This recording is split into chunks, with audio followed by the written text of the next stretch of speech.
ধারণ ক্ষমতা ৩ গুণ বেশি বন্দী নরসিংদী জেলা কারাগারে। জায়গা সংকটে বয়স্ক, অসুস্থ সহ সব ধরনের বন্দীদের রাখা হচ্ছে একই কক্ষে। জুলাই অভ্যুত্থানের সময় হামলায় জরাজীর্ণ কারাগারটির অবকাঠামো আরও ক্ষতিগ্রস্ত হওয়ায় বেড়েছে বন্দীদের দুর্দশা। বান্ডেল থাকলে প্রতি সেনমানিতে টাকা বাঁচবে। বিকাশ সেনমানি বান্ডেল কিনে জিতুন প্রতি লেনদেনে। নরসিংদী জেলা কারাগারে ধারণ ক্ষমতা ৩৪৪ জনের।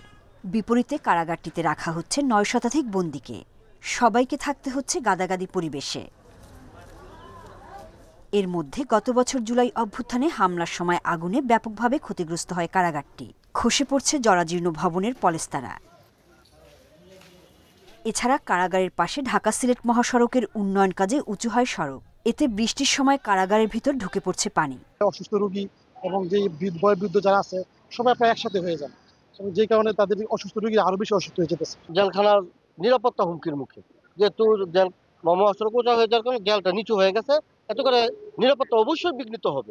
পরিবেশ ভালো না, আগে থেকে অনেক খারাপ। মশা মাসিয়ে আমার ময়লা চলে পানির থেকে আর এগুলো আমার খাওয়া হতে বেশি আগের থেকে সুবিধা নাই। বিদ্যমান সংকটে কিছু বন্দীকে কাশিমপুর কারাগারে সরিয়ে নেওয়া হচ্ছে বলে জানিয়েছেন জেল সুপার। কিছু বন্দীকে তাদের স্বাস্থ্যগত কথা, তাদের থাকার আবাসনের বিষয়টা বিবেচনায় রেখে এদেরও নিরাপদ রাখার জন্য এবং তাদেরও সুন্দর রাখার জন্য কাশিমপুরে আমরা কিছু বন্দী স্থানান্তর করছি।